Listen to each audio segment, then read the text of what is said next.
Guys, good morning. Kumusta din imong tanan no? So I hope nga maayo ang inyong adlaw. So for today's video kay magkuan data dili siya unboxing. It's kuan siya ako siyang purchase. My it's called beauty product or not? Murag asa beauty product no siguro ni siya no. So anyway, I don't know, I don't consider it beauty product. But anyway, ato siyang i-kuan kay wala ko ikuan, ako lang siyang i-video kay wala ko nang ika-upload for today kay wala man ko ka ko ano, wala ko video cause I'm not feeling well. I've been dealing with my dysmenorrhea. So nag-dysmenorrhea man ko no, so pasensya na kaayo sa wala kala ko mo to siya nga nag-dysmenorrhea ko din wala ko ka-rest back ninyo guys last gabi kay grabe kasakit sa ako ang kuan puson grabe so wala ko ka rest back niyo so pasensya na kaayo no pero hopefully karong kuan kay medyo okay na ko so mao nga hopefully makakuan ko ninyo murag nakakuan ko pero dili kayo. But anyway, mo ni siyang ako ang na-purchase. Ako ni siyang napalit sa SM City. So, ako mo ni siyang ako ang trusted derma clinic. So, klaro ba? So, mo ni siyang ako ang gikuan sa SM City. So, mo ni siya kung ay katuding nangutana about ay sa kung katuditong nag-unbox ko last time about sa kuan kay ano ko matubag no so anyway kuan dito siya ko sang paon so kaniday siya no nay nangutana din ako gi-purchase actually ako yung siyang gi-purchase sa Orange app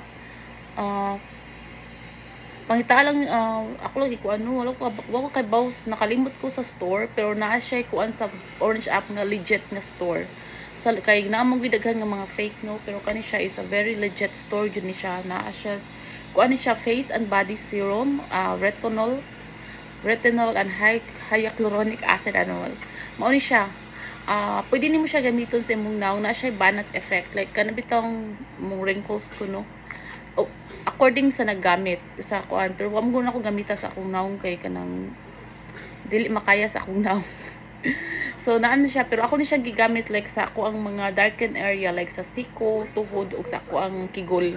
So man nga medyo confident na tang mag-short kay atong kigol di na kay ngit-ngit.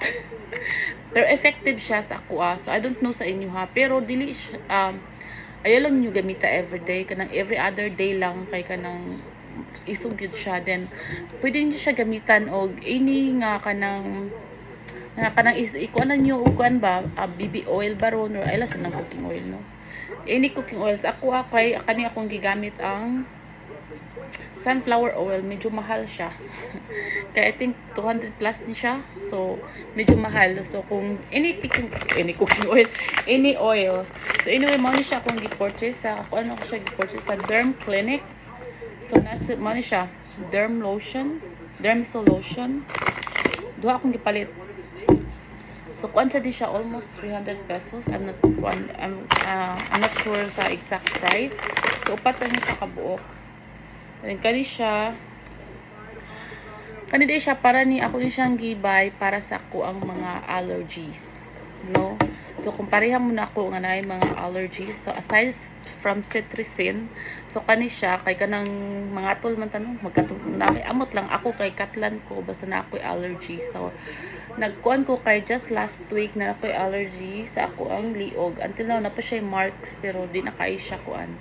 So naat nang kung na kay allergy this is really highly recommended for me sa ako ara niya kung kuan kay ay magutan pero kani siya effective kay siya gamiton nimo kung na kay allergies kanang sa imo ang mga skin rashes and then kani before ka magkuan niya before nimo butangan siya ani magkuan kaniya mo siya imong i-cleanse ang Dermisol lotion so kani siya kuan ni siya 500 plus almost 600 pesos kani siya pwede nimo siya i-purchase online sa Blue app pero kani siya dili na wala siya sa online need nimo siya paliton sa ilahang clinic kani siya and then kani siya kay ako din siyang gibay for kuan di ay sa mga scar na ako so man akong gibutang sa ako ang scar pimple scar na ako sa akong naong pero actually effective siya kay more nag light na siya so sa ako ni siyang gibay sa ako ang pimple scar so mura na siya nga ako ang gi-purchase nga kuan so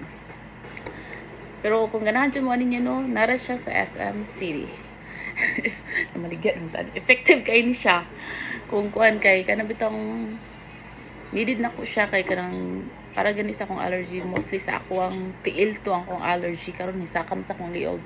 Tungod na sa kanang bitong masikag kaon og mga kuan mga dili dapat. So mao ni siya nya kay subaran tagbaba so mag-ready na lang ta. So actually na okay na nga ako ang allergy pero kada laging nagi time nga ganahan jud ko mukaon bahalag bawal bahalag dili pwede basta kaunon ako basta di lang sa palabi no kung ospital yan tabi sa taga ospital. So mao na siya nga akong unboxing today kay kanang wala ko'y unboxing di naman siya unboxing mao ni akong kuan today kay wala ko'y kuan wala ko'y ganap wala ko'y ganap wala ko'y luto-luto wala ko'y mga kuan today kay na busy nya gahapon kay nag-struggle ko sa kuang kuan sa kuang basta mo na to siya.